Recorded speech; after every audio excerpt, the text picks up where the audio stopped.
Obrigado, Sr. Presidente. Cumprimento o Sr. Ministro, os Srs. Secretários de Estado, os Srs. Deputados que aqui estão. Eu queria começar por assinalar também, enfim, a marcação desta reunião com tão pouca antecedência. Aliás, lembrando que ainda recentemente o Sr. Ministro não quis vir ao debate na especialidade do orçamento retificativo.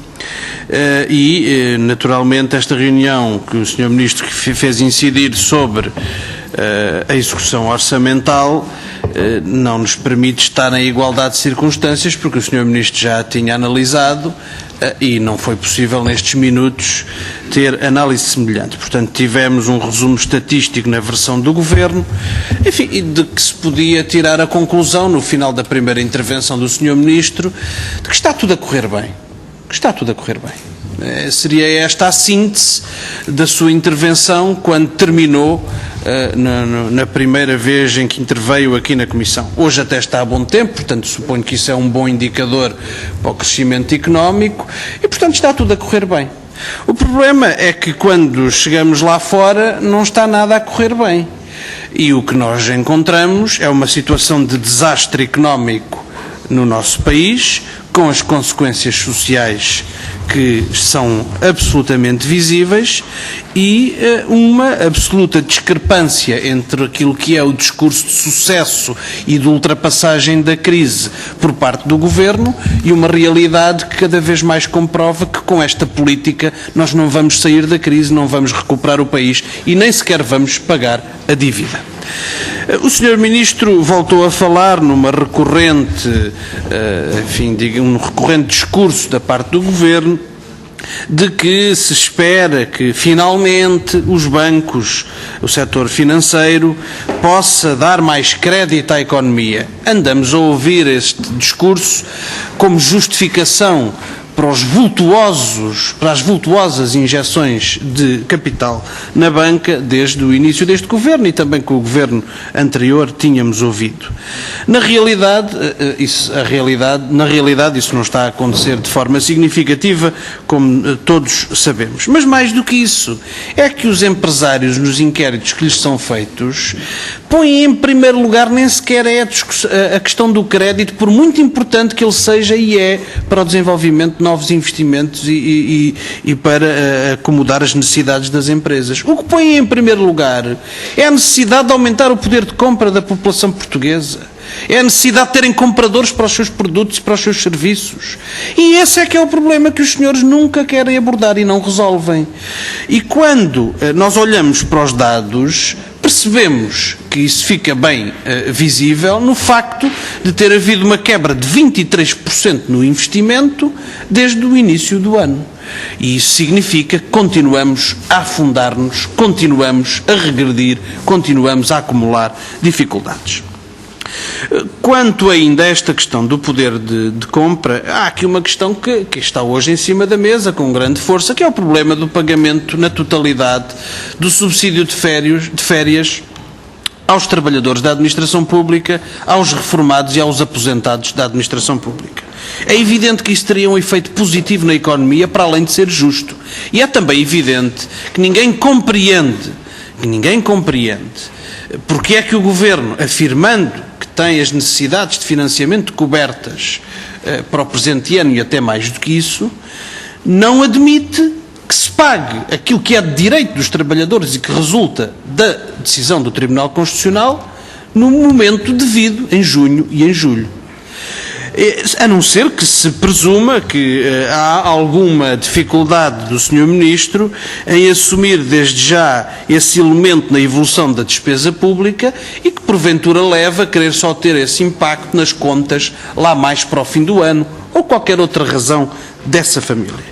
Portanto, nós temos aqui este problema de fundo. O país precisa de mais poder de compra para também fazer crescer a economia e o Governo restringe o poder de compra e com isso restringe as possibilidades da economia sair da recessão.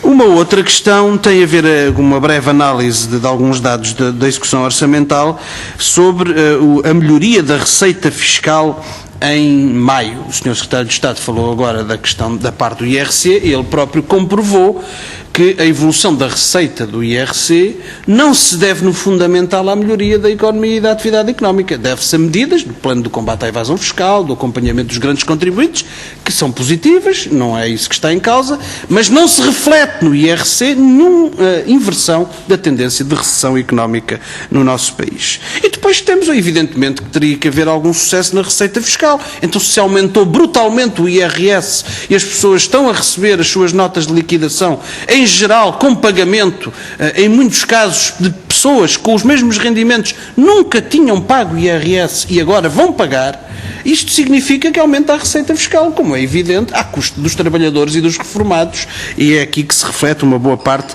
desta melhoria da receita fiscal.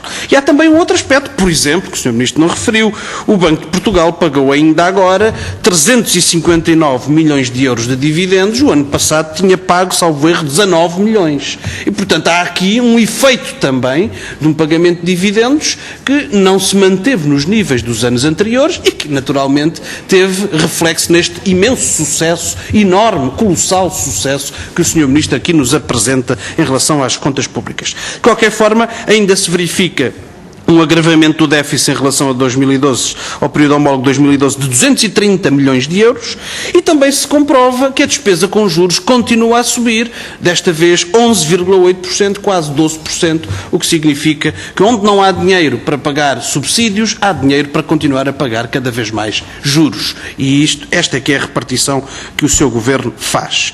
Podia ainda referir-lhe o problema do pagamento, do resgate de contratos swap que foram feitos nos últimos meses pelo seu Governo. Eu sei que a senhora Secretária de Estado está ali ao lado, mas o senhor não deixa de ser Ministro das Finanças e é evidente que quando se pagaram 818 milhões de euros de um total de perdas potenciais de 1.179, isto é, quando se pagaram mais de 70% de contratos, em muitos casos absolutamente ilegítimos e que não deviam ver um cêntimo, em muitos desses casos, o que estamos a fazer é beneficiar o infrator. Poderíamos até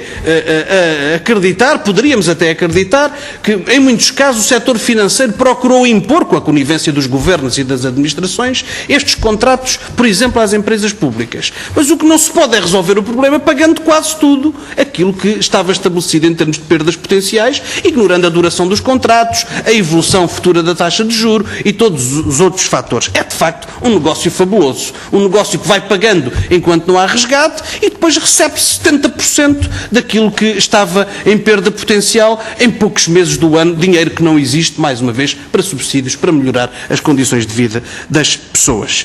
Uma última questão que lhe queria colocar, e vou já terminar, Sr. Presidente, tem a ver com o caos que está instalado à volta do Imposto Único de Circulação. Porque há um número muitíssimo grande de notificações a pessoas que são indicadas como não tendo pago no ano 2009, salvo erro. Há dificuldades imensas nos serviços e tem-se verificado situações de grande afluência aos serviços, porque as pessoas vão procurar resolver o seu problema, sobretudo numa situação em que, para além de, em alguns casos, ser difícil a cada particular reconstituir o processo de viaturas que já não estão em seu poder e que sobre as quais supostamente já não deveriam dever imposto, há também todo o problema que na altura foi criado com a mudança da data de pagamento e do método de pagamento, do momento de pagamento, melhor dizendo, e que levou a que muitas pessoas não tivessem dado por essa alteração e porventura tivessem pago fora da hora. E portanto o que eu pergunto sobre esta matéria é o que é que se passa em concreto, se vão ser de facto libertadas nos próximos dias mais uns milhões de notificações sobre o Imposto Único de Circulação e que resposta se dá às pessoas que estão, em alguns casos, penso que sem responsabilidade própria, um pouco aflitas com esta situação.